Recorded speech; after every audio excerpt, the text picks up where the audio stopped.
আমার নবী মুহাম্মদ সাল্লাল্লাহু আলাইহি সাল্লাম কাবা ঘরের ভেতরে প্রবেশ করলেন। একটু এক সেকেন্ডের জন্য মনে করেন এই স্টেজটাই কাবা ঘর, কাবা ঘরের এটা গেট, এই গেট দিয়ে আমার নবী সাল্লাল্লাহু আলাইহি সাল্লাম প্রবেশ করলেন। প্রবেশ করার সময় তার হাতে ছিল একটা লাঠি, লাঠি নিয়ে প্রবেশ করা মাত্র দেখেন কাবা ঘরের চতুর্দিকে 360টি মূর্তিকে কাফের, বেদুইন, ইহুদি, খ্রিস্টানের বাচ্চারা ওই সুন্দর করে 360টি মূর্তিকে সাজিয়ে রেখেছে। আমার নবী মুহাম্মদ সাল্লাল্লাহু আলাইহি সাল্লামের হাতে ছিল একটা লাঠি, লাঠি নিয়ে আল্লাহ নবী সাল্লাল্লাহু আলাইহি সাল্লাম যত মূর্তি ছিল মূর্তিগুলোকে ভেঙে খান খান করে দিলেন, একেবারে চূর্ণ বিচূর্ণ করে দিলেন, লাথি মেরে একেবারে মাটির সাথে গুড়িয়ে দিলেন। গুড়িয়ে দিয়ে আল্লাহ নবী বললেন, জাল হক এসেছে সত্য, অজাকাল বাতিল চলে গেছে মিথ্যা, ইন্নাল বাতিলা নিশ্চয় মিথ্যা, কানা জাহুকা চিরদিন মিথ্যা। এই বলে মুহাম্মদ সাল্লাল্লাহু আলাইহি সাল্লাম কাবা ঘরে 360টি মূর্তিকে মাটির সাথে মিশিয়ে দিলেন। এই বলে মুহাম্মদ সাল্লাল্লাহু আলাইহি সাল্লাম কাবা ঘরে 360টি মূর্তিকে লাঠি দিয়ে চূর্ণ বিচূর্ণ করে দিলেন। এই মূর্তিকে ভাঙার পর আলী রাদিয়াল্লাহু তাআলাকে ডেকে বললেন, আলী লা তাদু তিমসালানি ইল্লা তামাসতাহু ওয়ালা কাবাল মুসলিমিন ইল্লা সাওয়াইতাহু। আলী শোনো, আরবের বুকে, মদিনার বুকে যত উঁচু উঁচু কবর আছে, যত মূর্তি আছে, সব উঁচু কবরকে, সব মূর্তিকে ভেঙে খান খান করে দাও, সবকে চূর্ণ বিচূর্ণ করে দাও, সবকে মাটির সাথে মিশিয়ে দাও। আমার নবী মূর্তি ভাঙতে পারেন, আলী রাদিয়াল্লাহু তাআলা মূর্তি ভাঙতে পারেন, আরে ইব্রাহিম আলাইহিস সালাম তার নিজের বাপের তৈরি করে মূর্তিকে ঘরে ঢুকেন একেবারে মাটির সাথে মিশিয়ে দিলেন। আপনি কা পুরুষের বাচ্চা, কা পুরুষ, আপনি কা পুরুষের বাচ্চা, কা পুরুষ। আপনার বিদ্যাও নেই, আপনার বুদ্ধিও নেই, আপনার মানবতাও নেই, হিতাহিত জ্ঞানও নেই। ইসলামিক সভা দিয়েছেন নাম, ধর্মীয় জালসা নাম দিয়ে ওইখানে পুতুল বিক্রয় হচ্ছে। পুতুল মানে শিরকের আস্তানা। যেই কাজকর্ম দিয়ে শিরক বেশি হয়, যেই জিনিসগুলো দিয়ে বেশি শিরক হয়, তার নাম কি বলেন দেখি? মূর্তি। মূর্তি দিয়ে যত শিরক হয় আর অন্য কোন জিনিস দিয়ে তত বেশি শিরক হয় না। আজকে এই যে গ্রামে, এই চাওয়াপাড়া গ্রামে যদি 10টা মেয়ে ছেলে, 10টা পুরুষ মানুষ, 10টা মহিলা মানুষ যদি মূর্তি কিনে নিয়ে যায়, এই মূর্তিগুলা বাড়িতে যতদিন থাকবে, ওরা বাড়িতে রেখে যত পাপ করবে, জালসার যারা দায়িত্ব আজকে তারা তত একাই পাপ করবে। কথা বুঝতে পারেননি? প্রথম বাক্যে বলেছিলাম কথা তিতা লাগতেও পারে, কথা মিঠা লাগতেও পারে। আপনাকে আমি প্রথম বাক্যে বলেছি কিছুক্ষণের জন্য মনে করো আপনি ছাত্র, শিক্ষক আমি আপনাকে বলতে এসেছি আল্লাহ রাসূলের বাণী। এমন কোন মায়ের বেটা একজন হাত তুলে বলেন যে মূর্তি বাড়িতে রাখতে হয় কি হয় না? কে জানে না যে মূর্তি রাখা হারাম? কে জানে মূর্তি ক্রয় বিক্রয় হারাম? এরপর দিনী সভাতে মূর্তি ক্রয় বিক্রয় চলে, আমি তো বুঝতে পারলাম না। তার মানে কি আপনারা মনে করেছেন যে এলাকা থেকে লোক আসবে, বিভিন্ন জায়গা থেকে আলেম ওলামা একরামগণ আসবে, বক্তাগণরা আসবে, কিছুক্ষণ মজা নিয়ে আবার চলে যাবে, যে যার জায়গাতে থেকে যাবে? এটা কি মনে করেন? না আজকের সভা দিয়েছেন কোনো আজকের সভা দিয়েছেন কোনো উপকারের উদ্দেশ্যে না ক্ষতির উদ্দেশ্যে? কথা বলেন। উপকারের। তো আজকে আমি প্রোগ্রাম করে চলে যাব, আর প্রোগ্রাম শেষেই এক একটা মহিলা হাতে করে একটা করে পুতুল নিয়ে চলে যাবে, তাহলে আমার বক্তব্য কোনো লাভ হলো? লাভ হলো না। আপনারা বুঝতে পারছেন?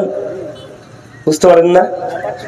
এবার আপনাদেরকে বলি, আপনারা যেনারা এই দায়িত্বে আজকে আছেন, আপনি কেন পুতুল বিক্রয় করতে দিলেন? আব্দুল করিম ভাই, ওই যে খাবারের দোকানগুলো আছে, যেটা এইগুলো বসবে না, যদিও বসে গেছে আমি আর নিষেধ করতে পারি না। আমি এখন বলতে চাচ্ছি, এইগুলো যদি বসে গেছে তো থাকুক না, এখন তাকে তো মারতে পারেন না, কিন্তু পুতুল বিক্রয় লোকটা যে করছে তাকে আপনি হাঁকাতে পারলেন না কেন? সম্মানিত মুরব্বী সাহেব, আপনাকে আমি কোন বাক্য দিয়ে বুঝাবো? আপনাকে শিরকের বিষয়টি কি দিয়ে বুঝাবো? আপনি একটু বোঝার চেষ্টা করেন না কেন? শিরকের আস্তানা হচ্ছে পুতুল, শিরকের মূল কারণ হচ্ছে মূর্তি, শিরকের মূল কারণ হচ্ছে ছবি মূর্তি, এগুলো দিয়ে বেশি শিরক হয়। অতএব আমি আমার প্রিয় দিনী ভাই ও বোনদেরকে অনুরোধ করে যাচ্ছি, প্রোগ্রাম দিবেন আলহামদুলিল্লাহ, আল্লাহ আপনাদের প্রোগ্রামকে কবুল করুক, কিন্তু একটা কথা মাথায় রাখবেন, যেগুলো হারাম কাজকর্ম সেগুলো অন্তত প্রোগ্রামের স্থান আশেপাশে কোথাও বিক্রি হবে না। ইনশাল্লাহ পারবেন? ইনশাল্লাহ পারবো? ইনশাল্লাহ ইনশাল্লাহ। আল্লাহ তুমি আমাদেরকে বোঝার তৌফিক দান করো। সকলে বলি আমিন, সকলে বলি আমিন আমিন। সম্মানিত উপস্থিতি, আমি আয়াত এবং হাদিস পেশ করেছিলাম আল্লাহর ক্ষমা, আল্লাহর ক্ষমা অতীব বেশি। একটু আব্দুল করিম ভাই এই যে বক্তব্যটা কিছুক্ষণ আগে দিলেন, আজকে আমাদের ভুল হয়ে গেছে, পুতুল বিক্রয় হয়ে গেছে, পুতুল বিক্রেতা লোকটা বিক্রয় করে ফেলেছে, আর কি পাপ ক্ষমা হবে না? আর কি পাপ আল্লাহ ক্ষমা করবেন না? জি, আমি এই কথা বলতে আসি যে আল্লাহ ক্ষমা করবেন না। আল্লাহ তো ক্ষমার শেষ নাই, আল্লাহ তো দয়ার শেষ নাই। আল্লাহ তো কোরআন মাজিদের মাঝে মাঝে কথাতে বলেছেন গফুরুর রহিম, রহমানুর রহিম। আল্লাহ কোরআন মাজিদকে একেবারে পরিপূর্ণ করে দিয়েছে তার দয়া দিয়ে, তার ক্ষমা দিয়ে। তিনি পাতাতে পাতাতে আয়াতে আয়াতে বলছেন ইন্নাহু হুয়াল গফুরুর রহিম ও হুয়াল গফুরুর রহিম। পড়েননি কোরআন যারা পড়তে পারেন? পাতাতে পাতাতে মাঝে মাঝে আল্লাহ তাআলা এই বাক্যগুলো ব্যবহার করেছেন। এই বাক্যের অর্থ হচ্ছে যে আমি আল্লাহ তাআলা ক্ষমাশীল, আমি আল্লাহ তাআলা দয়াশীল, আমি আল্লাহ ক্ষমা করতে ভালোবাসি, আমি আল্লাহ তোমাদের উপর দয়া করি। আব্দুল করিম ভাই আজকে যে পুতুল বিক্রয় হয়ে গেল, এখন কিভাবে ক্ষমা নিব? এবার আপনাকে বলি, পুতুল বিক্রয় হয়ে গেছে, এখন রাতের বেলায় 2 রাকাত সালাত আদায় করতে হবে। 2 রাকাত সালাত আদায় করে আল্লাহকে এক পর্যায়ে 2 হাত তুলে কান্নাকাটি করে বলতে হবে, আল্লাহ তুমি বড় দয়াবান, তুমি বড় ক্ষমাবান, তুমি বড় রহমান। আল্লাহ তোমার কাছে ভিক্ষা চাইছি মাবুদ।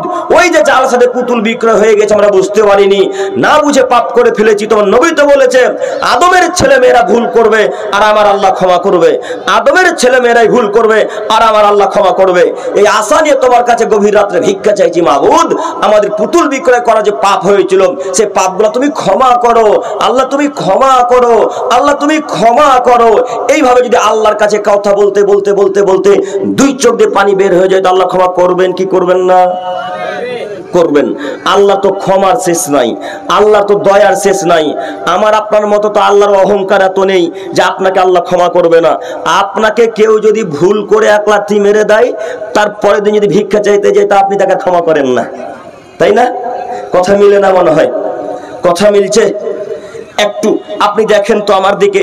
আল্লাহ তাআলা বলছেন এ আদমের ছেলে মেয়ে, তোমরা যদি শিরক করো, শিরক করার পর যদি মারা যাও, আমি আল্লাহ তাআলা সেই পাপের ক্ষমা করব না। একটু এখানে একটি কথা মনে রাখবেন, আপনি বক্তাদের মুখে কিংবা কোনো হুজুরদের মুখে শুনেছেন যে শিরকের পাপ ইহকালেও ক্ষমা হয় না, পরকালেও ক্ষমা হয় না। শুনেছেন কি? শুনেননি না? আপনারা যদি শুনে থাকেন আজকে আরো একটু ভালো করে শুনেন। শিরকের পাপ ইহকালে ক্ষমা হয়, পরকালে ক্ষমা হয় না। শিরকের পাপ ইহকালে ক্ষমা হয়, পরকালে ক্ষমা হয় না। আজকে যদি এই চাওয়াপাড়া মালতীপুরের মানুষ, এই লালগোলা থানার মানুষ, লালগোলা কোন একটা মাজার থেকে সিজদা করে আসে, সিজদা করে সে এখনই আল্লাহকে যদি বলে আল্লাহ তুমি বড় দয়াবান, তুমি বড় ক্ষমাবান, তুমি বড় রহমান, বুঝতে পারেনি আল্লাহ শিরক হয়ে গেছে, মাজারে সিজদা করলে শিরক হয়, এটা জানতাম না। আল্লাহ আব্দুল করিমের ভাইয়ের কথা শুনে আজকে বুঝতে পারলাম যে মাজারে সিজদা করা শিরক, মাজারে টাকা দেওয়া শিরক, হাতে তাবিজ পড়া শিরক। এই বাক্য আজকে বুঝতে পারলাম। আল্লাহ তুমি আমাকে ক্ষমা করো, আর জিন্দেগিতে মাজারে যাব না। আল্লাহ ক্ষমা করবেন কি করবেন না? আল্লাহ ক্ষমা করে দিবেন। কিন্তু মাজারে সিজদা করার পর রাস্তাতে আস্তে আস্তে মরে গেছেন, হাতে তাবিজ দেওয়ার পর রাস্তাতে আস্তে আস্তে মরে গেছেন। মাজারে লাল চাদরে 10 টাকা দিয়ে এসে রাস্তাতে অ্যাক্সিডেন্ট হয়ে দুর্ঘটনা ঘটে মারা গেছেন। এখন এই পাপ ক্ষমা হবে কি হবে না? কেন? কেন? আল্লাহ বলছেন আমি তোকে এই জন্য ক্ষমা করব না যে তুই আমার জায়গাতে একটা মানুষকে বসিয়ে দিয়েছিস। কথা বুঝতে পারেননি? আল্লাহ বলছেন আমি তোকে এই জন্য ক্ষমা করব না যে আমার জায়গাতে একটা কবরকে বসিয়ে দিয়েছিস, আমার জায়গাতে একটা প্রাণীকে বসিয়ে দিয়েছিস, এই জন্য আমি আল্লাহ তোকে ক্ষমা করব না। এই জন্য আপনাকে মাঝে মাঝে যখন শিরকের কথা আছে, উদাহরণস্বরূপ বলি যে আপনারা স্বামী স্ত্রী 2 জনে কথা বলছিলেন, স্বামী স্ত্রী 2 জনে কথা বলছিলেন, আপনার কথা শেষ হয়েছে, আপনার স্ত্রীর কথা শুরু করেছে। আপনার স্ত্রীর কথা শেষ হতে না হতে বাড়ির কর্নার একটা টিকটিকি ছিল, টিকটিকিটা ঠিক ঠিক ঠিক ঠিক ঠিক ঠিক করে উঠে যায়। তো যেমনই ঠিক ঠিক করে উঠেছে, তখন আপনার স্ত্রী বলছেন দেখলা দেখলা দেখলা আমার কথা ঠিক বললো। এবার আপনি বলেন আপনার স্ত্রী কথা ঠিক বললো, তো টিকটিকি কিভাবে জানলো? টিকটিকির কোনো ওই অভিজ্ঞতা আছে? টিকটিকি কি অন্তরের খবর জানে? তাই আল্লাহ তাআলা রাগ করে বলছেন, হারে আদমের ছেলে মেয়ে, আমি তোকে খাওয়ালাম, আমি তোকে পড়ালাম, আমি তোকে বিনা টাকায় অক্সিজেন দিলাম, আমি তোকে বিনা ট্যাক্সে আমার জমিনে চলতে দিলাম, এই সারা পৃথিবীতে আমি তোকে সবকিছু দিলাম, এত কিছু দেওয়ার পরে আমার জায়গাতে টিকটিকিকে বসিয়ে দিলি, এই জন্য আমি আল্লাহ তোকে ক্ষমা করব না। কথা বুঝতে পারেননি? উল্লেখ্য যে আপনার স্ত্রী টিকটিকির উপর বিশ্বাস করে এখনো জীবিত আছে, এখনো মারা যায়নি, এখনো জীবিত আছে। এখন যদি আল্লাহকে বলে, আল্লাহ আমি ভুল করেছি তোমার জায়গাতে টিকটিকিকে বসিয়ে, আল্লাহ তোমার জায়গাতে টিকটিকিকে বসিয়ে আমি ভুল করেছি, আল্লাহ আর কোনোদিন এই কথা বলবো না, আল্লাহ ক্ষমা করো, আল্লাহ ক্ষমা করো। আল্লাহ ক্ষমা করবেন কি করবেন না? আল্লাহ ক্ষমা করবেন। আল্লাহর ক্ষমার শেষ নেই, আল্লাহর দয়ার শেষ নেই। শুধু দুই হাত দিয়ে চেয়ে নিতে হয় আল্লাহর কাছ থেকে ক্ষমা, শুধু দুই হাত দিয়ে আল্লাহর কাছে চেয়ে নিতে হয়, চোখের পানিকে ফেলে দিয়ে আল্লাহর কাছে ভিক্ষা চাইতে হয়। আপনি যতই বড় পাপী হন না কেন, আপনি যতই বড় পাপী হন না কেন, হোক না কেন আপনি জেনাকার পুরুষ নারী, হোক না কেন আপনি সুদখোর পুরুষ নারী, হোক না কেন আপনি ঘুষখোর পুরুষ নারী, হোক না কেন আপনি শিরককারী মানুষ, যদি পৃথিবীতে বাঁচা অবস্থায় আল্লাহকে বলেন, আল্লাহ শিরকের পাপ হয়ে গেছে, আর করব না, তুমি ক্ষমা করো। জেনা করে ফেলেছেন, জেনা করে এখন আল্লাহকে বলছেন, আল্লাহ জানতাম না গো, নাফসের খাওয়াইশে, নাফসের প্রতারণায় আল্লাহ জেনা করে ফেলেছি, আমি তো বুঝতে পারিনি যে এত বড় পাপ হয়ে যাবে আমার দ্বারাই, তুমি তো দয়াবান, তুমি ক্ষমা করো, আল্লাহ তুমি ক্ষমা করো। এইভাবে কান্নাকাটি করতে করতে করতে করতে করতে এক পর্যায়ে বলেন, আল্লাহ আর কোনোদিন জেনা করব না, আল্লাহ আর কোনোদিন ঘুষ নিব না, আল্লাহ আর কোনোদিন সুদের পাপে লিপ্ত হব না। এইভাবে যদি আল্লাহর কাছে ভিক্ষা চান, আল্লাহ ক্ষমা করবেন কি করবেন না? করবেন। চেয়েছেন কোনোদিন? চেয়েছেন কোনোদিন? আপনার গার্লফ্রেন্ডকে একদিন নেতাজি সুভাষ পার্কে নিয়ে গেছেন আমাদের জঙ্গিপুরে, তো নেতাজি সুভাষ পার্কে নিয়ে গিয়ে তার পরের দিন শুক্রবার ইমাম সাহেবের মুখে শুনেছেন, কেউ যদি জেনা করে আর তাকে আল্লাহ ক্ষমা করবে না। শুনেননি? সেদিন থেকে নামাজও পড়েন না, আল্লাহকেও ডাকেন না। আপনার ইমাম সাহেবের কথাটা বলা ভুল হয়েছে। আপনার ইমাম সাহেব ভেঙে বলেনি যে আল্লাহর কাছে ভিক্ষা চাইলে আল্লাহ শিরকের পাপ ক্ষমা করে, জেনা তো বহুদূরের কথা। জেনার চাইতে বড় পাপ কি বলেন তো দেখি? জেনার চাইতে বড় পাপের নাম কি বলেন তো দেখি? শিরক। শিরকের পাপ যদি আল্লাহ ক্ষমা করে দেয়, জেনার পাপ আল্লাহ ক্ষমা করবেন না? জি, ক্ষমা করে দিবেন। তো আপনি ক্ষমা চাইলেন না কেন? আপনি এত আল্লাহকে ছোট ভাবলেন কেন? এত আপনি অন্তরকে ছোট ভাবে আল্লাহকে দেখলেন কেন? আল্লাহ আপনার সব পাপ ক্ষমা করে দেয়। তাই তো আমার নবী মুহাম্মদ সাল্লাল্লাহু আলাইহি ওয়াসাল্লাম বলছেন, এই আদমের ছেলেমেয়ে তোমরা শোনো, আমি প্রতিদিন আল্লাহর কাছে 70 বারেরও বেশি ভিক্ষা চাই। কতবারের বেশি? 70 বার। অন্য একটা হাদিসে এসেছেন তিনি 100 বারের বেশি ভিক্ষা চাই। যার আগের গুনাহ মাপ, যার পিছনের গুনাহ মাপ, যার আগের গুনাহ মাপ, যার পিছনের গুনাহ মাপ, তার নাম কি? মুহাম্মদ সাল্লাল্লাহু আলাইহি সাল্লাম। এত বড় একটা দামি মানুষ আল্লাহর কাছে প্রতিদিন 100 বার ভিক্ষা চাই, আল্লাহর কাছে প্রতিদিন 70 বার ভিক্ষা চাই, আল্লাহর কাছে প্রতিদিন 100 বার ভিক্ষা চাই। এত দামি মানুষ যদি আল্লাহর কাছে প্রতিদিন 100 বার করে ভিক্ষা চাই, তো আমার আপনার আল্লাহর কাছে ভিক্ষা চাওয়া কতবার করে জরুরি? তার হিসাবের বাইরে, হিসাব নিকাশের বাইরে। একদিন চেয়েছেন, একদিন বলেছেন আস্তাগফিরুল্লাহাল্লাযী লা ইলাহা ইল্লা হুয়াল হাইয়ুল কাইয়্যুম ওয়া আতুবু ইলাইহি, একদিন বলেছেন। বলবেন কিভাবে? জানেন না যে আপনার বেদাতি পচা জর্দাখোর গুলখোর হুজুর বলেছে আস্তাগফিরুল্লাহ রাব্বি মিন কুল্লি যামবি ওয়া আতুবু ইলাইহি, এই দোয়া পড়লে সমুদ্র সমতুল্য ফেনা গুনাহ থাকলে আল্লাহ ক্ষমা করে দিবেন। শুনেননি? এই দোয়া যে একেবারে ভিত্তিহীন, জয়ীব কথা। কতজনের দোয়া মুখস্থ আছে? এই দোয়াটা হাত তোলেন দেখি একবার। আস্তাগফিরুল্লাহ রাব্বি মিন কুল্লি যামবি ওয়া আতুবু ইলাইহি মুখস্থ নাই? আছে না? এই দেখেন চাচার মুখস্থ আছে। চাচা আজকে থেকে আর কিয়ামত পর্যন্ত আস্তাগফিরুল্লাহ রাব্বি মিন কুল্লি যামবি ওয়া আতুবু ইলাইহি আর বলবেন না ইনশাআল্লাহ। ইনশাআল্লাহ। তদল করিম ভাই কি বলবো? আজকে থেকে বলবেন আস্তাগফিরুল্লাহ। যদি এর থেকে কিছু বড় করে বলতে চান তাহলে আল্লাহকে বলেন আস্তাগফিরুল্লাহাল্লাযী লা ইলাহা ইল্লা হুয়াল হাইয়ুল কাইয়্যুম ওয়া আতুবু ইলাইহি। মনে থাকবেন ইনশাআল্লাহ, মনে থাকবেন ইনশাআল্লাহ। এই দোয়া বলে আল্লাহর কাছে ভিক্ষা চাইতে হয়। আপনাকে আমি কিভাবে বুঝাই? আল্লাহ সব পাপ ক্ষমা করে দেন। কাজে আপনাকে আমি অনুরোধ করে যাচ্ছি, আপনাকে বলতে চাচ্ছি, ইবাদতের জগতে বড় ইবাদতগুলির মধ্যে কয়েকটি বড় ইবাদত হলো, তার একটি বড় ইবাদত হচ্ছে সালাত, আরেকটি বড় ইবাদত হচ্ছে হজ, আরেকটি বড় ইবাদত হচ্ছে সিয়াম, আরেকটি বড় ইবাদত হচ্ছে দান খায়রাত। এই বড় বড় ইবাদতের মধ্যে আরো একটি বড় ইবাদতের নাম হচ্ছে ক্ষমা ভিক্ষা চাওয়া। আব্দুল করিম ভাই, ক্ষমা চাও কি একটা ইবাদত?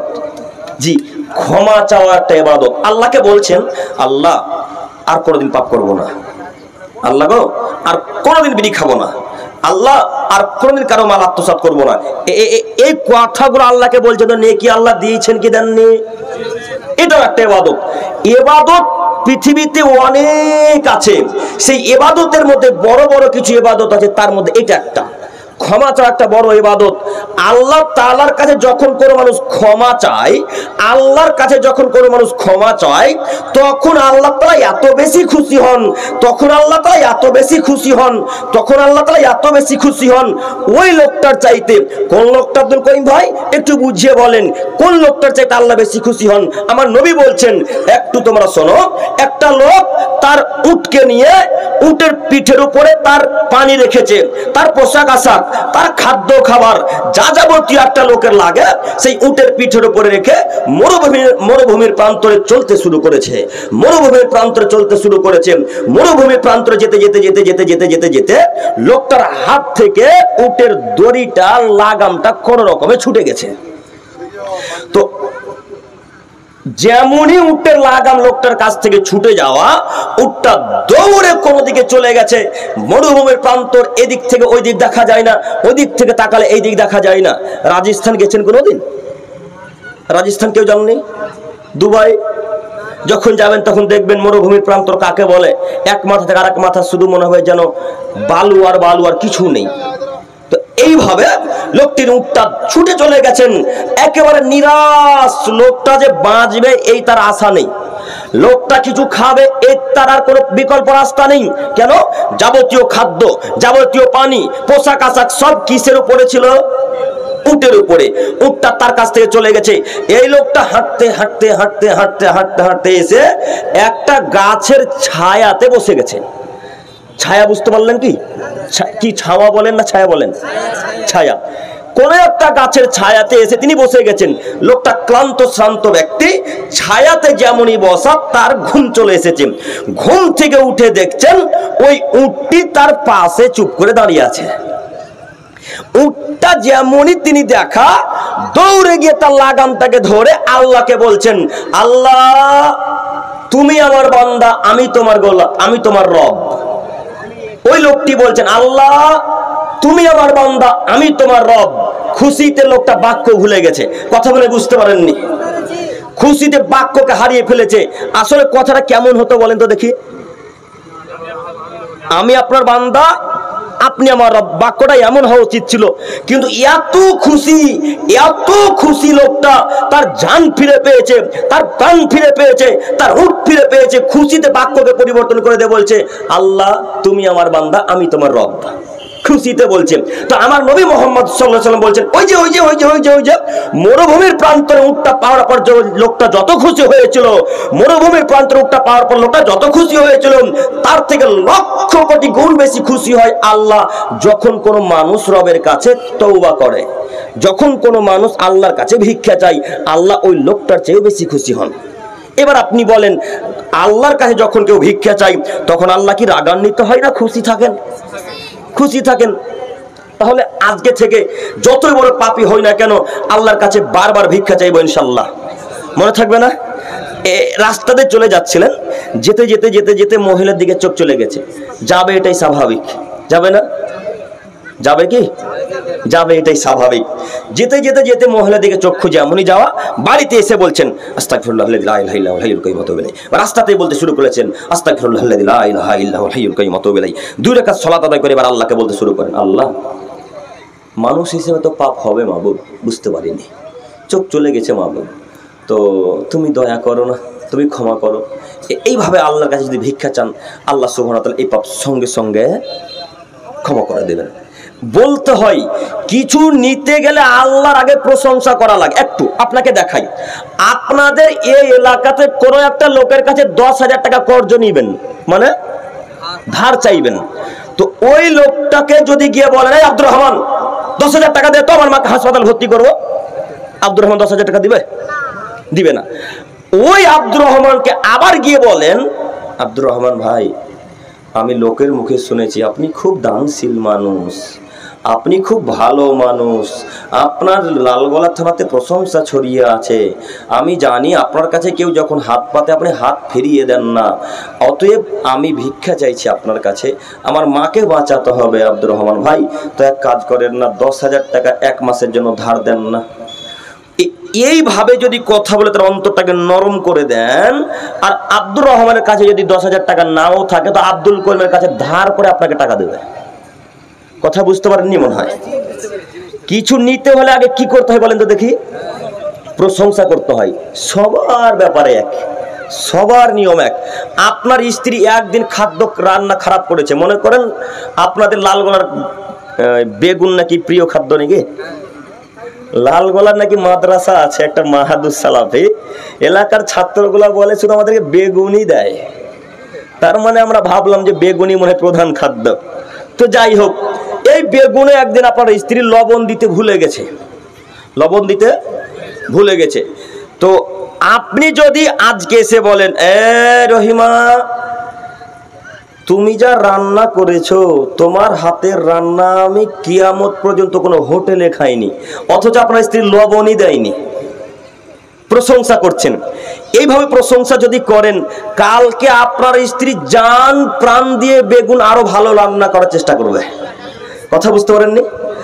আর যদি বলে দেন ঢং নয় রান্না করার, রান্না করতে চলে এসেছে, এইভাবে যদি কথা বলে দেন, কাল থেকে রান্নাই ভালো করে করবে না, খাল এর বেটা যা করে পারবি খা, এই কথা বলে আর রান্না ভালোভাবে করবে না। কথা বুঝতে পারলেন কি? মহিলারা একটু প্রশংসার লোভী, প্রশংসা।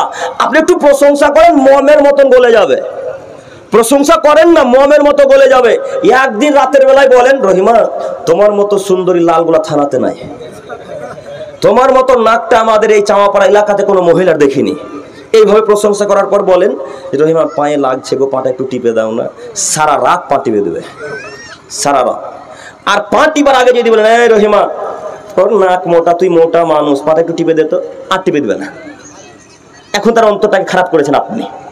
তো আল্লাহ ঠিক এমনই, আল্লাহর কাছে যদি কিছু নিতে হয় তো তার প্রশংসা করতে হয়। আগে সূরা ফাতিহা বলতে হয়, তারপরে আরো কিছু বলা লাগে, তারপরে রাসূলের উপর দরুদ পাঠ করতে হয়, এরপরে আরবিতে কিছু বলতে হয়, তারপরে যা জানেন বাংলাতে তখন আল্লাহকে বলেন।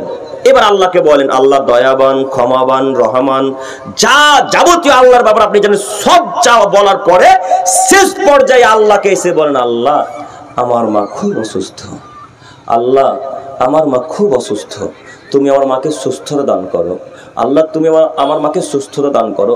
এইভাবে আল্লাহর প্রশংসা করার পর যদি আল্লাহর কাছে ভিক্ষা চান, আল্লাহ আপনার মাকে সুস্থতা দান করবেন কি করবেন না? করবেন। আজকে থেকে আল্লাহর প্রশংসা করবো ইনশাল্লাহ, করবো ইনশাল্লাহ। এই জন্যে আল্লাহ তাআলা বললেন, তোমরা সদা সর্বদাই আমার প্রশংসা করবে, সদা সর্বদাই। আপনার যদি পরিবারে খাদ্য না জোটে, আর আমি আব্দুল করিম রামিল ইসলাম যদি আপনাকে বলি, আব্দুল্লাহ ভাই আপনার পরিবার কেমন চলছে, আপনাকে সঙ্গে সঙ্গে বলতে হবে আলহামদুলিল্লাহ, আলহামদুলিল্লাহ বলে আল্লাহ শুকরিয়া আদায় করতে হবে। অথচ আপনার পরিবারের 2 দিন থেকে চুলাতে আগুনই জ্বলেনি। আল্লাহ তাআলা এইভাবে বলছেন। কেন বললেন আল্লাহ আমি বোঝাতে পারি না, তবে আল্লাহ বলেছেন তাই আপনাকে বলে গেলাম। একটু আমি দেখাচ্ছিলাম আল্লাহর ক্ষমা, আল্লাহর দয়া। একটু দেখেন, মহান আল্লাহ তাআলা বলেন, ইয়া আইয়ুহাল্লাযিনা আমানু, হে ঈমানদার মানব সম্প্রদায়, তোমাদেরকে বলছি তোমরা শোনো, তুবু ইলাল্লাহ, তোমরা আল্লাহর কাছে তওবা করো। কার কাছে? আল্লাহর কাছে। তাওবাতান নাসুহা, বিশুদ্ধ তওবা, যেমন তেমন তওবা নয়। একটু যে কথা একটু আগে বলছিলাম, বারবার প্রতিদিন বিড়ি পান করেন, বিড়ি পান করার পর বলেন আল্লাহ আর বিড়ি পান করব না, আল্লাহ আর বিড়ি পান করব না, আল্লাহ আর বিড়ির ধারে কাছে যাব না, এইভাবে বলে আবার ফজরের পর বিড়ি ধরিয়ে দিলেন। এটাকে তওবা বলে না, এটাকে তওবা বলে না। তওবা তো সেটাই, একেবারে একনিষ্ঠভাবে এক আল্লাহকে খুশি করার জন্য অন্তর থেকে বলবেন, আল্লাহ আজকের পর থেকে বীরের মুখে লাথি মারলাম, আল্লাহ আজকে থেকে গুলের মুখে লাথি মারলাম, আল্লাহ আজকে থেকে সিগারেটের মুখে লাথি মারলাম, আজকের পর থেকে কিয়ামত পর্যন্ত আমি কোনোদিন বিড়ি পকেট নিয়ে ঘুরে বেড়াবো না, আল্লাহ তুমি আমাকে ক্ষমা করো। এইভাবে তাওবাতান নাসুহা, বিশুদ্ধ তওবা, এমন ভাবে আল্লাহকে বলতে হবে যেন ওই পাপ আপনি কিয়ামত পর্যন্ত করবেন না। এমন ভাবে আল্লাহর সাথে ওয়াদাবদ্ধ হতে হয়। আপনি এইভাবে না বলে আল্লাহকে বলেন আল্লাহ বিড়ি পান করবো না, আবার সকালবেলায় বিড়ি পান করলেন, এটা তওবা হলো? এটা তওবা হলো না। বিশুদ্ধ তওবা কাকে বলে? যেই পাপের ব্যাপারে আল্লাহর কাছে তওবা করলেন, ওই পাপ আর কিয়ামত পর্যন্ত করবেন, এইভাবে যখন তওবা করবেন এটাকে বলে বিশুদ্ধ তওবা। তাই আল্লাহ বললেন তাওবাতান নাসুহা, তোমরা যদি বিশুদ্ধ তওবা করো, আসা রাব্বুকুম আইয়ুকাফির আনকুম সাইয়্যাতিকুম, মনে রেখো তোমরা, আমি তোমাদের সমস্ত পাপকে আমি আল্লাহ ক্ষমা করে দেব। সমস্ত পাপ। এখানে আল্লাহ বললেন না ছোট ছোট পাপ। মুরব্বী সাহেব কথা বুঝতে পারছেন? আপনাদেরকে আমি দেখতে পাই না, এই আলোটা আমার একেবারে চোখে লাগছে। এই বাম সাইডের মানুষকে আমি বুঝতেই পারছি না যে মানুষ আছে। আপনারা আমার কথা বুঝতে পারছেন কি? জি, বুঝতে না পারলে আবার বলবেন, আমি আপনাকে আবার বলতে রাজি আছি। 2 বার 3 বার 4 বার 5 বার যতবার বলতে বলবেন ততবার আমি রাজি। কেন? আমি চাই যে আপনি আমার দ্বারাতে কিছু বুঝেন। আর আমি চলে যাওয়ার পর যদি চায়ের দোকানে কালকে মালতিপুরে বলে আব্দুল করিম বেটা কি যে বললো কিছুই বুঝতে পারলাম না, এইভাবে আমি আব্দুল করিম আপনি আপনার কথা পছন্দ করি না। কাজেই জাযাকাল্লাহু খাইরান। এবার ঠিক আছে। কাজেই আপনাকে আমি অনুরোধ করে বলতে চাচ্ছি যে আপনি একটু এক খেয়ালে আমার দিকে চেয়ে থাকেন, একটু দেখেন। তাওবাতান নাসুহা, বিশুদ্ধ তওবা যদি করেন তো আল্লাহ বললেন আসা রাব্বুকুম আইয়ুকাফির আনকুম সাইয়্যাতিকুম, হে আদমের ছেলে মেয়ে তোমরা মনে রেখো আমি তোমাদের সমস্ত পাপকে আল্লাহ তাআলা আমি ক্ষমা করে দেব।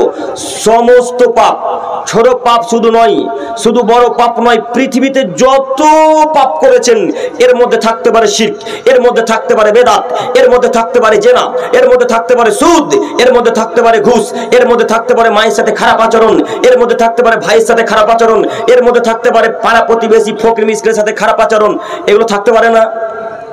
একটা মানুষ কি শুধু এক প্রকারের পাপ করে না, বিভিন্ন প্রকারের পাপ করে? বিভিন্ন প্রকারের। অতএব যদি তাওবাতান নাসুহা, বিশুদ্ধ তওবা যদি সারা পৃথিবীর মানুষের মধ্যে কোনো মানুষ করেন, আল্লাহ বললেন আমি তোমার সমস্ত পাপকে ক্ষমা করে দেব। আমি আল্লাহ কারো পরোয়া করি না, আমি আল্লাহ কারো পরোয়া করি না, আমি তোমার সমস্ত পাপকে ক্ষমা করে দেব। সম্মানিত তিনি ভাই বোন, এইখানে আবার ফিরে আসবো, তার আগে জরুরি এর পরের অংশ মনে রাখবেন। আল্লাহ বললেন তোমরা যদি বিশুদ্ধ তওবা করো আমি তোমাদের পাপকে ক্ষমা করে শুধু ছেড়ে দেব না। একটু আমার দিকে তাকান, আমি আপনার দৃষ্টি আকর্ষণ করছি। আল্লাহ বললেন আমি শুধু তোমাদের পাপকে ক্ষমা করেই তোমাদেরকে ছেড়ে দেব না, আমি তোমাদের পাপ ক্ষমা করার পরে ইউদখিলাকুম জান্নাতিন তাজরি মিন তাহতিহাল আনহার, আমি তোমাদেরকে এমন জান্নাত দিব, আমি তোমাদেরকে এমন জান্নাত দান করব যেই জান্নাতের তলদেশে নদী প্রবাহিত চলতে থাকবে। আল্লাহু আকবার। আপনাকে আমি কি দিয়ে বুঝাই নদীর ধারের বাড়ির কত দাম, আপনাকে আমি কি দিয়ে বুঝাই নদীর পাশের বাড়ির কত দাম, আপনাকে আমি কি দিয়ে বুঝাই সমুদ্রের পাশে বাড়ির কত দাম।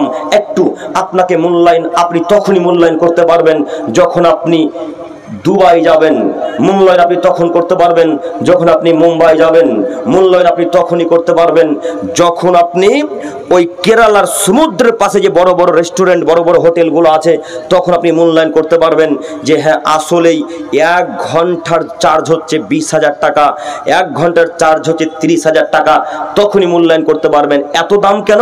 ওই যে তার পাশ দিয়ে সমুদ্র বয়ে চলে গেছে, ওই যে তার পাশ দিয়ে নদী চলে গেছে, মনোরম একটা দৃশ্য, অন্তর ঠান্ডা হয়ে যায় যে দৃশ্য দেখলে, তার জন্য হোটেলের এত দাম। একদিনের রুমের ভাড়া 30,000 টাকা, 1 ঘন্টা রুমের ভাড়া 1 লক্ষ টাকা, এরকম হাজারো হোটেল আছে। আপনাকে আমি কি দিয়ে বুঝাই এই গ্রামের হোটেল, এই সমুদ্র ধারের হোটেলে যদি মূল্য এত হয়, তাহলে আল্লাহ যে জান্নাত নিজ হাতে তৈরি করেছেন, আল্লাহ যে নদী নিজে তৈরি করেছেন, এই জান্নাতের মূল্য কত হতে পারে? কত হতে পারে? ওই জান্নাত আল্লাহ আমাকে আপনাকে দিবে যদি আপনি বিশুদ্ধ তওবা করেন। কথা বুঝতে পেরেছেন কি? বিশুদ্ধ তওবা করলে আমাকে আপনাকে আল্লাহ ওই জান্নাত দিবে। আজকে থেকে বিশুদ্ধ তওবা করতে পারবো ইনশাআল্লাহ? পারবো ইনশাআল্লাহ। বিশুদ্ধ তওবা করবেন একনিষ্ঠভাবে, তাহলে আল্লাহ তাআলা আমাদেরকে ক্ষমা করবেন এবং আমাদেরকে জান্নাতুল ফেরদাউস দান করবেন ইনশাআল্লাহ, এটা আমরা আশাবাদী। এরপরে আল্লাহ তাআলা বলছেন ইয়াউমা লা ইউখরিজুল্লাহু নাবিয়্যা, সেই দিন আল্লাহ তাআলা আমাদের নবী মুহাম্মদ সাল্লাল্লাহু আলাইহি সাল্লামকে অপমান করবেন না। সেই দিন বলতে কোন দিন? কিয়ামতের মাঠ। সেই দিন আমাদের নবীকে আমাদের আল্লাহ তাআলা অপমান করবেন না। আল্লাযীনা আমানু, এবং যারা ঈমান এনেছে তাদেরকেও আল্লাহ অপমান করবেন না। এবার একটি এখানে জরুরি কথা, আল্লাহ তাআলা দ্বিতীয় বাক্যে বললেন আল্লাযীনা আমানু মাআহু, যারা ঈমান এনেছে তাদেরকে আল্লাহ কিয়ামতের মাঠে অপমান করবেন না। এই বাক্যের বিবরণ দ্বারা বোঝা যায় যারা ঈমান আনেনি তাদেরকে কিয়ামতের মাঠে আল্লাহ অপমান করবেন, যারা ঈমান আনেনি তাদেরকে কিয়ামতের মাঠে আল্লাহ কি করবেন? অপমান করবেন। অপমান করে কি শুধু ছেড়ে দিবেন? অপমান করার পর আল্লাহ তাআলা জাহান্নামে দিবেন। একটু আব্দুল করিম ভাই, ঈমান কাকে বলে বুঝতে পারলাম না, একটু বুঝিয়ে বলেন। ঈমান মানে আল্লাহর প্রতি বিশ্বাস রাখা, ঈমান মানে রাসূলের প্রতি বিশ্বাস রাখা, ঈমান মানে ফেরেশতা মণ্ডলীর প্রতি বিশ্বাস রাখা, ঈমান মানে কিতাবের প্রতি বিশ্বাস রাখা, ঈমান মানে ভাগ্যের ভালো মন্দের প্রতি বিশ্বাস রাখা। শুধু কি এতটুকুই? মালতীপুর চাওয়াপাড়ার কোন মানুষ বিশ্বাস করে না যে আল্লাহ এক? কোন মানুষ বিশ্বাস করে না বলেন? সবাই আল্লাহ এক বলে মানেন, তাই না? তার মানে আপনার পরিপূর্ণ ঈমান আছে, তাই না? পরিপূর্ণ ঈমান আছে। এখন কথা বুঝতে পারেন ঈমান হয়। চাওয়াপাড়ার কোন মানুষ মুহাম্মদ সাল্লাল্লাহু আলাইহি ওয়াসাল্লামকে শেষ নবী রাসূল বলে মেনে নেয় না? কোন মানুষ এখন এখানে আছে উপস্থিত?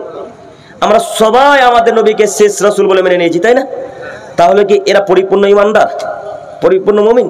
জি না, এরা পরিপূর্ণ মুমিন নয়। তাহলে আব্দুল করিম ভাই, পরিপূর্ণ মুমিনকে যারা সালাত আদায় করে, যারা প্যান্টটা খুনুর উপরে পড়তে পারে, যারা পিতামাতার সাথে ভালো আচরণ করতে পারে, যারা ভাই বোনের হক বুঝিয়ে দিতে পারে, তারাই হলো পূর্ণ ঈমানদার, পূর্ণ মুমিন। এবার আপনি হয়তো বলতে পারেন আব্দুল করিম ভাই আপনি কেমন কথা বললেন, নামাজ পড়ি না তাতে কি আছে, আমার ঈমান ঠিক আছে। নাউজুবিল্লাহি মিন জালিক, কত বড় বেহায়া কথা, কত বড় নির্লজ্জ কথা। নামাজ পড়ি না তাতে কি আছে, আমার ঈমান ঠিক আছে। এবার এখন এই লোকটাকে কি দিয়ে বুঝাবেন? এরকম মালতীপুরে চাওয়াপাড়ায় লোক নাই মনে হয় না যে নামাজ না পড়ে ঈমান ঠিক আছে কথা বলে? আছে? আছে, এই জন্যই তো বলতে পারছি। একটু দেখেন তো, যারা 5 ওয়াক্ত সালাত আদায় করে তাদের পরিপূর্ণ ঈমান আমরা বুঝতে পারলাম না, আর আপনি নামাজ না পড়ে বলছেন আমার ঈমান ঠিক আছে। আব্দুল করিম ভাই, যারা 5 ওয়াক্ত সালাত আদায় করে তাদের পরিপূর্ণ ঈমানে বলতে চাচ্ছেন কি? জি, তাদের পরিপূর্ণ ঈমান নেই। দেখবেন আপনি, দেখবেন আপনি, দেখবেন আপনি। একটু দেখেন, আবু হুরায়রা রাদিয়াল্লাহু তাআলা আনহু বলেন রাসূল সাল্লাল্লাহু আলাইহি ওয়াসাল্লাম বলেছেন লা ইয়াসরাবুল খামরা হিনা ইয়াসরিবুহা ওয়া হুয়া মুমিন। যখন কোনো মানুষ নেশাদার দ্রব্য খায় পান করে, যখন কোনো মানুষ নেশাদার দ্রব্য খায় পান করে, তখন তার অন্তরে ঈমান আছে কথা ইসলাম মেনে নেয় না। হাদিস বুখারী মুসলিম। যখন কোনো মানুষ নেশাদার দ্রব্য খায় পান করে তখন তার অন্তরে ঈমান আছে কথা ইসলাম মেনে নেয় না। দেখেন তো আপনার আব্বুকে আপনার আব্বা নামাজও পড়ে আবার বিড়িও পান করে, করে না? দেখেন তো আপনার চাচাকে আপনার চাচা নামাজও পড়ে আবার গুলো মাজে। দেখেন তো আপনার ভাইকে আপনার ভাই নামাজও পড়ে আবার ওই সিগারেটও পান করে। এখন এদের পরিপূর্ণ ঈমান আছে বলতে চাচ্ছেন? পরিপূর্ণ ঈমান তো তাদেরই আছে যারা বিড়ির মুখে গুলের মুখে লাথি মেরে আল্লাহর কাছে ভিক্ষা চায়, তাদের পরিপূর্ণ ঈমান কাজ করে। কথা বুঝতে পারেননি তো? যারা নামাজ পড়ে পরিপূর্ণ ঈমানকে ঠিক করতে পারলো না, আর ওই বেহায়া কাপুরুষের বাচ্চা চায়ের দোকানে বসে বলছেন নামাজ পড়ি না তাতে কি আছে, ঈমান ঠিক আছে। এবার একে কি দিয়ে বুঝাবেন? একে এখন কি দিয়ে বুঝাবেন? এর অবস্থার খ্রিস্টানদের অবস্থা এক, এই লোকটার অবস্থা খ্রিস্টানদের অবস্থা এক। আব্দুল করিম খ্রিস্টানদের অবস্থা কেন বললেন? খ্রিস্টানরা 3 আল্লাহতে বিশ্বাসী। খ্রিস্টানরা কয় আল্লাহতে বিশ্বাসী বলেন তো দেখি? আল্লাহ কি 3 জন? আল্লাহ একজন। আর আমার হিন্দু ভাইরা তো কতজনকে মানে তা আল্লাহ জানে, তাই না? আরো কত কত আছে, আমি কি দিয়ে বুঝাই? তো আপনার অবস্থার খ্রিস্টান ভাইদের অবস্থা এক। তারা মনে করে 3 আল্লাহতে বিশ্বাস করে জান্নাত যাব, আর আপনি মনে করেছেন নামাজ না পড়ে জান্নাত যাব। কোশ্চেন কেন সম্ভব না? যারা সালাত আদায় করে তারা জান্নাতে যাবে, করা অসম্ভব। সম্মানিত মুরব্বী সাহেব, যদি জান্নাত পেতে চান তাহলে কি জরুরি? সালাত জরুরি। কেন? সালাত ছাড়া কোনো ইবাদত তো কবুলই হবে না আল্লাহ তাআলার কাছে। একাধিক হাদিস, যদি আপনি হাদিস শুনতে চান আমি একটু পরে হাদিস পেশ করতে রাজি। এখন যেটা আমাদের মূল বিষয় সেদিকে এগিয়ে যেতে চাইছি, একটু আপনারা আমার দিকে এক খেলে চেয়ে থাকেন। মহান আল্লাহ তাআলা বললেন পৃথিবীর মানুষ যারা ঈমান এনেছে তাদেরকে আমি আল্লাহ কিয়ামতের মাঠে অপমান করব না। অত্রই আয়াতের বিবরণ দ্বারা বোঝা যাচ্ছে যারা সালাত আদায় করে, যারা রাসূলের পদ্ধতিতে চলে, যারা আল্লাহর বিধানকে মেনে নিয়েছে, যারা রাসূলের বিধানকে মেনে নিয়েছে, এদেরকে আল্লাহ কিয়ামতের মাঠে অপমান করবেন না। আর কিয়ামতের মাঠে যদি আল্লাহ অপমান না করে তো ফলাফল জান্নাত। আর যদি কোনো ব্যক্তিকে আল্লাহ কিয়ামতের মাঠে অপমান করে তো মনে করে নিতে হবে এই লোকটা এখন জাহান্নামে যাবে, এই কার কোনো মায়ের বেটা বাঁচাতে পারবে না। অতএব আমি আমার চাওয়া পড়ার দিনী ভাই ও বোনদেরকে অনুরোধ করে বলতে চাচ্ছি, ইমানদারদের অন্তর্ভুক্ত হন, আল্লাহ রসুলের বাণী গ্রহণ করেন, রসুল সাল্লাল্লাহু আলাইহি ওয়াসাল্লাম যে পদ্ধতি দিয়েছেন সেই পদ্ধতি গ্রহণ করার চেষ্টা করেন। এরপরের আয়াত মহান আল্লাহ তাআলা বলেন, ফালাম মুহাম্মদ সাল্লাল্লাহু আলাইহি ওয়াসাল্লাম বললেন, আমি প্রায় জালসাতে যেখানেই যাই সেখানে এই বাক্যগুলো কেন বলি জানেন? অধিকাংশ যুবক ভাইয়েরা আমাদের শেষ নবীকে সেটাই জানে না। আমি যদি এখানে কোনো একটা সব থেকে সর্বনিম্ন প্রশ্ন, যেটা ইসলামের আংশিক জানা জরুরি, সেই প্রশ্নটা যদি করি হয়তো 100 জনের মধ্যে 10 জন দিতে পারবেন, 90 জনই দিতে পারবেন না। যাই হোক, আমি প্রশ্ন করতে আসিনি, আমি বলতে চাচ্ছি যেখানেই আল্লাহ রসুলের নাম শুনবেন সেখানে কি বলতে হয়? সাল্লাল্লাহু আলাইহি সাল্লাম। আজকে থেকে মনে থাকবে। আর এই যে যুবক ভাই আমি দেখতে পাচ্ছি সব প্রায় যুবক, সব আমাদের বয়সের, তাই আপনাকে অনুরোধ করে বলতে চাচ্ছি, রাস্তাতে চলে যাচ্ছিলেন, এই মনে করেন আপনাদের বাঁধের ধার দিয়ে পণ্ডিতপুর যাবেন, এইদিকে তো বাঁধের ধার নাকি, এই বাঁধের ধার দিয়ে পণ্ডিতপুর যাবেন, তো পণ্ডিতপুর যেতে যেতে যেতে যেতে যেতে খুব পেচ্ছাপ চাপিয়েছে, তো এখন কোনো দিকে পানির ব্যবস্থা না দেখে না শুনে, পানি ঢেল না শুনে দাঁড়িয়ে পেচ্ছাপ করে দিলেন। এখন এটা রাসূলের পদ্ধতি হলো? আচ্ছা আপনি বলেন তো, যখন দাঁড়িয়ে পেচ্ছাপ করবেন তখন পা হাতে কি ছিটে পড়বে না? পড়বে। যদি পড়ে তো আপনার কবরে শাস্তি হবে বলে মুহাম্মদ সাল্লাল্লাহু আলাইহি ওয়াসাল্লাম ঘোষণা করেছেন। হাদিস বুখারী মুসলিম। আব্দুল্লাহ ইবনে আব্বাস রাদিয়াল্লাহু তাআলা আনহু বলেন, রাসূল সাল্লাল্লাহু আলাইহি ওয়াসাল্লাম বলেছেন, আন্নাহু মাররা বিকাবরাইন, আমি একদা দুইটি কবরের পাশ দিয়ে চলে যাচ্ছিলাম। কে যাচ্ছিলেন বলেন দেখি? কে? মুহাম্মদ সাল্লাল্লাহু আলাইহি ওয়াসাল্লাম দুইটি কবরের নিকটে চলে যাচ্ছিলেন। তো আল্লাহ নবী বলছেন, ইউআদাবান, এই কবর দুটিতে আযাব হচ্ছে। তো সঙ্গে সাথীগণ তোমরা কি বলতে পারো এই যে কবর দুটিতে আযাব হচ্ছে কিসের কারণে তোমরা কি জানো? তখন তারা বললেন, আল্লাহু আলাম ওয়া রাসূলি, আল্লাহু আলাম, আল্লাহ ভালো জানেন এবং তার রাসূলই বেশি ভালো জানেন। তখন আল্লাহ নবী বললেন, শোনো, ওই যে দুই ব্যক্তির কবর আযাব হচ্ছে, তার একটা কবর এই জন্য আযাব হচ্ছে যে ওই যখন পেচ্ছাপ করত তখন সে পবিত্রতা অবলম্বন করত না। পেচ্ছাপ তার পায়ে হাতে লেগে থেকে যেত, পেচ্ছাপ তার কাপড়ে লেগে থেকে যেত, সে পবিত্রতা অবলম্বন করতো না। এই কারণে বেশিরভাগ মানুষের কবরে আযাব হয়। এই বুখারী মুসলিমের হাদিসের বিবরণ দ্বারা বোঝা গেল মানুষের কবরে বেশিরভাগ আযাব হবে কিসের কারণে? পবিত্রতা অবলম্বন না করার কারণে। আজকে থেকে পবিত্রতা অবলম্বন করতে পারবো ইনশাল্লাহ পারবো। তো আপনি স্ত্রী মিলন করেছেন রাত্রি 1টার আগে, আর গোসল করছেন কটার সময়? জোহরের পর। কথা মনে ভুল হয়ে গেল, কথা ভুল হলো। স্ত্রী মিলন করেছেন রাত্রি 1টার আগে, মানে রবিবার স্ত্রী মিলন করেছেন, গোসল করছেন কখন? সোমবার। ওই সেই দুপুরের পর। কেন ফজরের পূর্বে গোসল করা যায় না? আচ্ছা আব্দুল করিম ভাই, ফজরে একদিন উঠতে পারলাম না, এখন কি করব? যখন ঘুম ভাঙবে তখন আগে গোসল করতে হবে। করেন? আব্দুল করিম ভাই কেমনে গোসল করি? যেখানে বাথরুম পাশে রুমে আমার মা বাপ থাকে, তো কেমন ভাবে গোসল করব? গোসল করতে লজ্জা লাগে বেটা, বিবাহ করতে লজ্জা লাগে না? তো তোমাকে গোসল করতে নিষেধ করলো কে? পিতা মাতা কি তোমাকে বলবে কেন গোসল করছিস? জি, একবার তো বলবে না, তো আপনি লজ্জা করলেন কেন? আজকে থেকে লজ্জা করবেন ইনশাল্লাহ। বেশিরভাগ মানুষের কবর আযাব হবে অপবিত্র থাকার কারণে, মনে থাকবেন ইনশাল্লাহ। আমি এই কথা এখানে এই জন্য নিয়োগ করলাম, এখানে নিয়ে এলাম যে যুবক ভাইদের উদ্দেশ্যে আমি বেশি বেশি কথা এই জন্য বলতে চাই যে যেখানেই প্রোগ্রামে যাই 100-র মধ্যে 90টা মানুষ যুবকদেরকে দেখতে পাই, তাই না? ওই 2 দিন আগে আপনাদের গ্রামটার নাম কি ভাই? কি? হ্যাঁ, মিরপুর, খান্দোয়া, এই এলাকাগুলোতে যতক্ষণ দেখলাম শুধু যুবকদেরই ঢল, তাই না? আজকেও আলহামদুলিল্লাহ। তো আমি এদেরকে বেশি বেশি করে এই জন্য বলতে চাচ্ছি, এরা যদি দিন ধর্ম বুঝে নাই তাহলে আর বেনামাজি মসজিদে আশ্রয় পাবে না, তাহলে আর বেনামাজি সর্দার থাকবে না, তাহলে আর বেনামাজি ঘুষখোর সর্দার থাকবে না, ক্যাশিয়ার থাকবে না। কথা বুঝতে পারেননি মনে হয়। এই জন্য আমি এদেরকে বেশি আকর্ষণমূলক কথা বলার চেষ্টা করি। অতএব যুবক ভাই, আপনি একটু পরিবর্তন হন। আজকের পর থেকে আর দাঁড়িয়ে পেচ্ছাপ করবেন ইনশাল্লাহ। আব্দুল করিম ভাই, দাঁড়িয়ে কি পেচ্ছাপ করা যায় না? যায়, যদি পরিস্থিতি তেমন হয়। লালগোলায় এমন একটা নিকৃষ্ট বাজারে ঢুকেছেন, বসলেই জামা কাপড়ে পেচ্ছাপ লাগবে। এমন বাইরের নোংরা জায়গা থাকে না? থাকে কি? নর্দমা জায়গাতে যদি বসে যান তো সেই কাপড়ে নোংরা লেগে যাবে, তখন তো আপনার কাপড় অপবিত্র হয়ে গেল। এখন কি করবেন? এখন পায়জামাটাকে ছেড়ে, প্যান্টটাকে ছেড়ে ওখানে দাঁড়িয়ে পেচ্ছাপ করবেন। কথা বুঝতে পারেননি মনে হয়। তার মানে দাঁড়িয়েও পেচ্ছাপ করা যায়। দাঁড়িয়ে পেচ্ছাপ করা হারাম বা হালাল এটা বলতে আসিনি। আমি বলতে চাচ্ছি জরুরি প্রয়োজন ছাড়া দাঁড়িয়ে পেচ্ছাপ করবেন না ইনশাল্লাহ। মনে থাকবে না? পরিস্থিতি অনুযায়ী পেচ্ছাপ হবে। মনে থাকবে কি? আল্লাহ তুমি আমাদেরকে বোঝার তৌফিক দান করো, সকলে বলি আমিন। সম্মানিত উপস্থিতি, আমি বলতে চাচ্ছিলাম ঈমানদারদের যদি অন্তর্ভুক্ত হতে পারেন তাহলে আল্লাহ কিয়ামতের মাঠে অপমান করবেন না। আর আল্লাহ যদি কিয়ামতের মাঠে অপমান না করে তো জাহান্নাম আল্লাহ তাআলা দিবেন না, জান্নাত দিবেন। এরপরের অংশ আমি যেটা বাক্য বলতে গিয়ে এত দূর এলাম। আল্লাহ বলেন ফালাম মুহাম্মদ সাল্লাল্লাহু আলাইহি সাল্লাম, আগে আপনি জানুন আন্নাহু লা ইলাহা ইল্লাল্লাহ, আল্লাহ ব্যতীত কোনো মাবুদ নেই। এটা আগে আপনি জানেন। আল্লাহ কাকে কথাটা বলছে বলেন তো দেখি?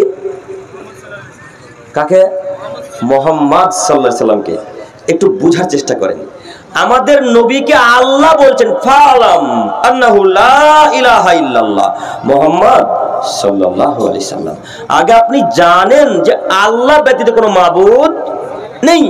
ওয়াস্তাগফির লিযামবিক, জানার পর এবার আমার কাছে আপনি আপনার পাপের জন্য ভিক্ষা চান। অলিল মুমিনিনা ওয়াল মুমিনাত, এবং মুমিন পুরুষ নারীদের জন্য ভিক্ষা চান। ঈমানদার পুরুষ নারী যারা, তাদের জন্য আপনি ভিক্ষা চান। আল্লাহ আমাদের নবীকে আমাদের জন্য ক্ষমা চাইতে বলেছেন। তার জন্য তো তিনি ক্ষমা চাইবেনই, আমাদের জন্য ক্ষমা চাইবেন। এই কথা আল্লাহ তাআলা বলছেন। জরুরি এখানে একটি কথা, আল্লাহর কাছে যদি কিছু চাইতে হয় তাকে জানতে হয় আল্লাহ কে, আল্লাহ কি করতে পারেন, আল্লাহ কি শাস্তি দিতে পারেন, আল্লাহ কবরের শাস্তি দিবেন কি দিবেন না, আল্লাহ কিয়ামতের মাঠে শাস্তি দিবেন কি দিবেন না, আল্লাহ দয়া করেন কি করেন না। এই ব্যাপারে আগে আল্লাহর ব্যাপারে আগে জানতে হয়, তারপরে ভিক্ষা চাইতে হয়। একটু আপনাকে দেখাই, আপনাকে আমি দেখাচ্ছি। দেখেন, আল্লাহ সম্পর্কে জ্ঞান আগে অর্জন করবেন কেন? আল্লাহ সম্পর্কে যদি আপনি জ্ঞান অর্জন করেন তাহলে আপনি পদ্ধতিটা শিখবেন যে কেমন ভাবে আল্লাহর কাছে ভিক্ষা চাইতে হয়। আর যদি পদ্ধতি না জানেন, আল্লাহকে যদি দিন রাত বলেন আল্লাহ তুমি আমাকে ক্ষমা করো, আল্লাহ ক্ষমা করবেন না। আগে পদ্ধতি শিখতে হয়। ওই একটু আগে বললাম না, আল্লাহর কাছে কিছু চাইতে হলে তার আগে প্রশংসা করতে হয়। তো আমাদের নবীকে বলছেন আগে আপনি জানেন আন্নাহু লা ইলাহা ইল্লাল্লাহ, আমি আল্লাহ তাআলা ব্যতীত আর পৃথিবীতে কোনো মাবুদ নেই। আমি আল্লাহ সবকিছু দিতে পারি, আমি আল্লাহ তাআলা তোমাদেরকে সবকিছু দিতে পারি, আমি আল্লাহ তাআলা তোমাদের অসুখ মুক্তি করতে পারি, আমি আল্লাহ তাআলা তোমাদেরকে ছেলে মেয়ে দিতে পারি, আমি আল্লাহ তাআলা তোমাদের টাকা পয়সায় বরকত দিতে পারি। এই কথা আল্লাহ বলছেন। একটু এবার আপনাকে বলি, আপনাদের বিবাহ আজকে 10 বছর হলো। এই 10 বছরে আল্লাহ এখন পর্যন্ত আপনার স্ত্রীর পেটে সন্ততি দেয়নি। তো আপনাদের মালতীপুর চামাপাড়ার গ্রামের মানুষ বলছে, হ্যাঁ রে আব্দুর রহমান, তোর স্ত্রীর পেটে এখন পর্যন্ত বাচ্চা এলো না, তো তুই এক কাজ কর না, পাথর চাপড়িতে মানত মান, তাহলে দেখবি ছেলে হতে পারে। আব্দুর রহমান তো শিক্ষিত ছেলে। আব্দুর রহমান বলছেন না, পাথর চাপড়ি আবার কি করবে। আবার 2 দিন পর আব্দুল জাব্বার এসে বলছে, আব্দুর রহমান এখনো তোর ছেলে হয়নি, ছেলে মেয়ে হয়নি? তখন আব্দুর রহমান বলছে, জি না, এখন আমার ছেলে মেয়ে হয়নি। তখন তিনি বললেন, তুই আচ্ছা ইনশাল্লাহ। তো আচ্ছা একটু শুনেছেন, আর একজন এসে বলছিল কি একটা বিষয় ছিল যেন, আর একজন আমার কাছে এসেছিলেন একটু আগে, কে ওটা একটু হাত তুলে দিত। আমি এই চেয়ারে যখন ছিলাম আর একজন আমার কাছে আসেননি,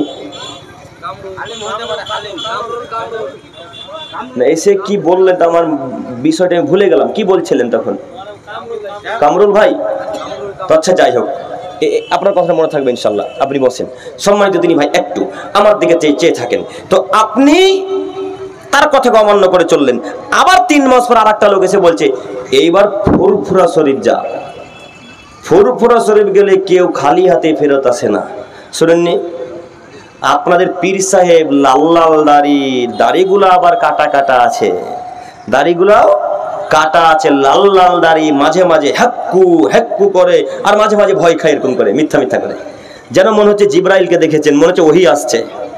তো এই লোকটা মাঝে মাঝে বলে, তোমাদের কাউকে যদি সাপে কামড়ায় তো হাসপাতাল নিয়ে যেতে হবে না, তোমাদের কাউকে যদি বিষাক্ত সাপে কামড়ায় তাহলে আরজি কর হসপিটাল নিয়ে যেতে হবে না। আরজি কর হসপিটাল চিন নাম শুনেছেন না, যেটা নিয়ে খুব তোলপাড় চললো।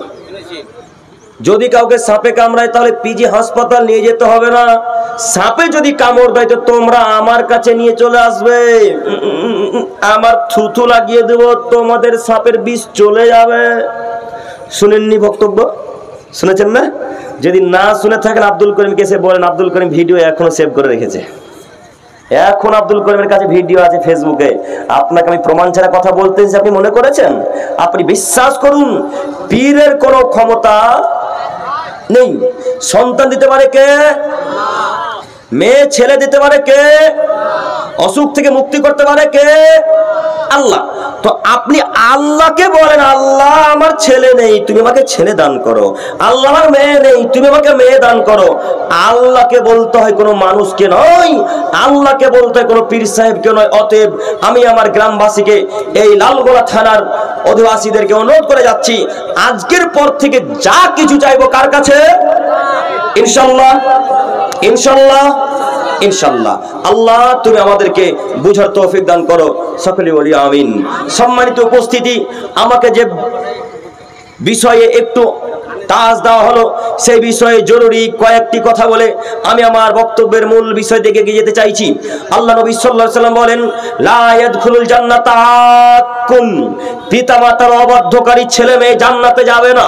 এই যুবক ভাই তুমি শোনো, তোমাকে বলছি, তুমি 5 ওয়াক্ত সালাত আদায় করো, প্রতিদিন প্রতি রাত্রে তাহাজ্জুদের সালাত আদায় করো, কিন্তু তুমি তোমার পিতামাতার কথাকে মান্যতা দাও না, পিতা মাতার কথাকে অমান্য করে চলো, তোমার 5 ওয়াক্ত সালাত, তোমার তাহাজ্জুদের সালাত বাতিল, এই সালাতের কোনো মূল্য নেই। যদি সালাতের মূল্যায়ন রাখতে হয় তাহলে পিতা মাতার কথাকে মান্যতা দিতে হবে। অতএব কথা মূল্যায়ন করুন। আমার নবী সাল্লাল্লাহু আলাইহি ওয়াসাল্লাম বললেন, লা ইয়াদখুলুল জান্নাতা আকুন, পিতা মাতার অবাধ্যকারী ছেলে মেয়ে জান্নাতে যাবে না। 1 2 ওরা কাম্মার, যারা জুয়া এবং লটারিতে অংশগ্রহণ করে এরা জান্নাতে যাবে না। যারা জুয়া এবং লটারিতে অংশগ্রহণ করে এরা জান্নাতে যাবে না। যারা জুয়া এবং লটারিতে অংশগ্রহণ করে এরা জান্নাতে যাবে না। জরুরি এই বাক্যের ব্যাখ্যা পরে আরো 2টি কথা আছে। জরুরি এই বাক্যের ব্যাখ্যা পরে আরো 2টি কথা আছে। 2 যারা জুয়া এবং লটারিতে অংশগ্রহণ করে এরা জান্নাতে যাবে না। সম্মানিত মুরব্বী সাহেব, আপনি জুয়া বুঝতে পারলেন কিনা আমি বুঝাতে পারলাম না। জুয়া ওই সমস্ত জিনিসকে বলা হয় যে জিনিসের টাকার হার জিত থাকে। জুয়া ওই সমস্ত জিনিসকে বলা হয় যে জিনিসে কোনো জিনিসের হার জিত থাকে। জুয়া ওই জিনিসকে বলা হয় যে জিনিসে কোনো টাকার হার জিত থাকে। একটু আপনারা ফুটবল ক্রিকেট খেলেন, ফুটবল ক্রিকেট খেলা জায়েজ না না জায়েজ? জায়েজ। ফুটবল খেলা ক্রিকেট খেলা শরীর চর্চার জন্য জায়েজ। ওই খেলা তখন হারাম হয়ে যাবে যখন ওতে টাকা লাগানো হবে। যখন 2 দলে 100 টাকা করে লাগালো, 2 দলের এক দল যে হারবে সে 100 টাকা জিতা লোককে দিয়ে দিবে, এটাই হলো হারাম। কিন্তু ক্রিকেট খেলা হালাল, ফুটবল খেলাও হালাল, ওই ভলিবল খেলাও হালাল, আপনি খেলতে পারেন। এইগুলো হারাম তখন হয়ে যাবে, এইগুলো জুয়া তখনই হয়ে যাবে যখন টাকার হার জিত চলে আসবে। সম্মানিত দিনী ভাই এবং আপনারা অনেক মানুষ আছেন যারা যুবক ভাই প্রায় দিন ফুটবলে এন্ট্রি ধরেন, ম্যাচ খেলতে যান আমাদের জঙ্গিপুরে, আপনারা এন্ট্রি করে লালগোলা খেলতে যান, আরো ইত্যাদি ইত্যাদি কত জায়গা যান। আপনাকে আমি অনুরোধ জানাচ্ছি, আপনি মুসলমানের বাচ্চা মুসলমান, আপনি জুয়ায় অংশগ্রহণ করতে পারেন না। অতএব আপনাকে বলছি জুয়া থেকে বিরত থাকুন। এই ছিল জুয়ার কথা। এইখানে জুয়াকে বন্ধ রেখে সময় থাকলে এগিয়ে আবার এগিয়ে আসবো। এরপরে লটারি, একটু আপনার আমার দিকে তাকান। লটারি ক্রয় বিক্রয় একটু আপনাকে বলি, এই মোড়ের গুলো, ওই যে মোড়টাতে ঢুকলাম, মোড়টার নাম কি? স্কুলটা পার করে লাটাতলা না? ওই লাটাতলা মোড়ে দেখবেন মাঝে মাঝে এইভাবে টেবিল নিয়ে লটারি বিক্রি করে, দেখেছেন না? পণ্ডিতপুরে দেখবেন মাঝে মাঝে ওই টেবিল নিয়ে লটারি বিক্রি করে, করে না মনে হয়? লালগোলার নেতাজি মোড়ে দেখবেন, আর এই যে আপনাদের এখানে একটা বটের গাছ না কিসের একটা চওড়া গাছ আছে না এইদিকে, না এইখানে খুব লটারি ক্রয় বিক্রয় হয়। এবার আপনাকে বলি, ও যুবক ভাই, ওই যে লোকটা লটারি বিক্রি করছে ওই লোকটা কি আমার বাপ?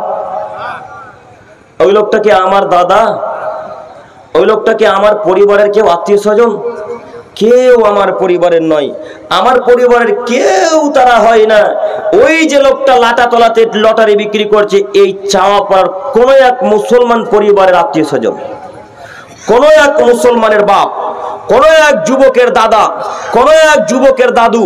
তো ওই যে তোমার বাপ লটারি বিক্রি করছে, তোমার বাপকে আমি জঙ্গিপুর থেকে ঠেকাতে আসবো না, তুমি ঠেকাবে গো?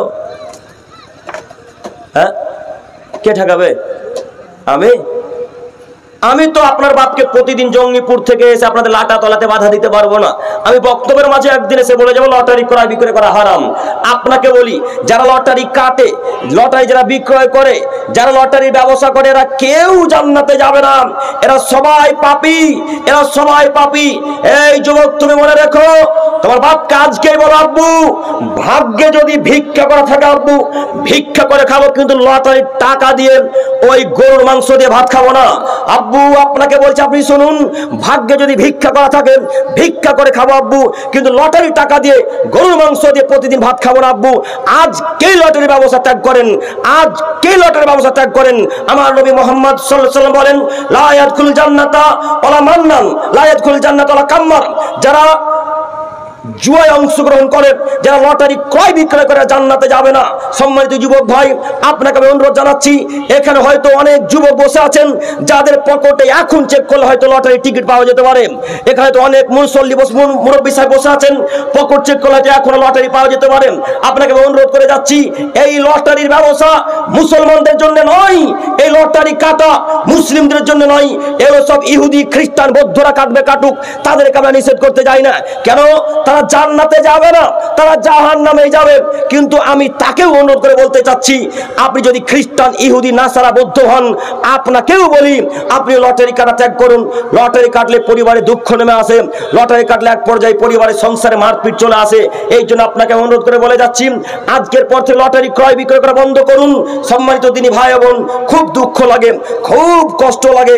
আমরা দেখতে পাই যে লোকটা লটারি কাটছে সেও মুসলিম, যে লোকটা টেবিল নিয়ে লটারি গুলোকে উপরে গার্ডার লাগিয়ে রেখেছে ওই লোকটাও মুসলিম, যে লোকটা ঘর ভাড়া দিয়েছে ওই লোকটাও মুসলিম, যে লোকটা লটারির এজেন্সি করছে সেই লোকটাও মুসলিম, তাই না? এরা সবাই মুসলমানের বাচ্চা, এরপরেও তারা লটারি ক্রয় বিক্রয় করে। আমি বুঝতে পারলাম না লটারি বিক্রয় আপনারা কেন করছেন। সম্মানিত মুরব্বী সাহেব, সম্মানিত দিনী ভাই, আজকের পর থেকে আর লটারি ক্রয় বিক্রয় করবো না ইনশাল্লাহ, মনে থাকবেন ইনশাল্লাহ। আজকের পর থেকে আর লটারি টেবিলের নিকটে যাব না ইনশাল্লাহ, ইনশাল্লাহ। আর দিন রাত আল্লাহকে বলবেন, দিন রাত আল্লাহকে বলবেন। ওই যে একদিন লটারি কেটেছেন, আল্লাহ এখন বলতে শুরু করেন, রব্বানা যালামনা আনফুসানা ওয়া ইল্লাম তাগফির লানা ওয়া তারহামনা লানাকুনান্না মিনাল খাসিরিন। আল্লাহ, আমরা জুলুম করেছি আমাদের নফসের উপরে, তুমি ক্ষমা করো। আল্লাহ, তুমি যদি ক্ষমা না করো, তুমি যদি দয়া না করো, তাহলে আমরা ক্ষতিগ্রস্তদের অন্তর্ভুক্ত হব। এই বলে আল্লাহর কাছে দিন রাত ভিক্ষা চাইবেন। অতএব আমি এই গ্রামের মানুষকে অনুরোধ করে বলতে চাচ্ছি, বিশেষ করে যুবক ভাই, মুরব্বী সাহেব, আপনাদেরকে আমি অনুরোধ করে বলতে চাচ্ছি, এইখানে আজকে এই মঞ্চে ওয়াদাবদ্ধ হন যে আজকের পর থেকে ইনশাল্লাহ আর লটারি ক্রয় বিক্রয় করব না। পারবো না ইনশাল্লাহ, পারবো না ইনশাল্লাহ। মানে ইনশাল্লাহ বলবেন না। আব্দুল করিম, আপনি যা বলছেন বলেন, লটারি কালকে আবার কাটবো, তাতে জাহান্নাম যদি যেতে হয় তবুও যাবো, কিন্তু লটারি ছাড়ছি না। 10 টাকার লটারিতে যদি লেগে যায় 1 কোটি, তো সঙ্গে সঙ্গে যে ধনী, তাই না? সঙ্গে সঙ্গে যে ধনী হয়ে যাবেন। এই জন্য আপনি লটারি কাটা ছাড়ছেন না। আপনি মনে রাখবেন, এটাই হচ্ছে বড় পাপ। 10 টাকা দিয়ে 1 কোটি টাকা নেবেন, এটাই হলো হারাম। এই জন্য আপনাকে অনুরোধ জানাচ্ছি, আজকের পর থেকে ইনশাল্লাহ আর লটারি কাটবো না ইনশাল্লাহ, ইনশাল্লাহ। আল্লাহ, তুমি আমার যুবক ভাইদেরকে, মুরব্বী সাহেবদেরকে কবুল করো, সকলে বলি আমিন। শেষ পর্যায়ে এসে বলি, হে প্রভু দয়াময়, তুমি বড় দয়াবান, তুমি বড় ক্ষমাবান, তোমার তো দয়ার শেষ নেই মাবুদ। আমরা তো পাপী গুনাহগার বান্দা, তুমি আমাদের সকলের পাপকে ক্ষমা করে আমাদের সকলকে জান্নাতুল ফেরদাউস দান করো। সকলে বলি আমিন। শেষ পর্যায়ে এসে বলি, হে প্রভু দয়াময়, তুমি বড় দয়াবান, তুমি বড় ক্ষমাবান, তুমি বড় রহমান, তোমার কাছে ভিক্ষে চাইছি মাবুদ, তুমি আমাদের সমস্ত সাগিরা কাবিরা ছোট বড় পাপগুলোকে ক্ষমা করে দাও। সকলে বলি আমিন। পরিশেষে বলি, হে প্রভু দয়াময়, তুমি আমাদের জালসাকে কবুল করে নিও। সকলে বলি আমিন। পরিশেষে দোয়া করি, হে প্রভু দয়াময়, তুমি আমাদের দিনী ভাইদেরকে, আমাকে সহ সারা পৃথিবীর মানুষকে তোমরা শ্রেষ্ঠ পদ্ধতিতে চলার তৌফিক দান করো। সকলে বলি আমিন।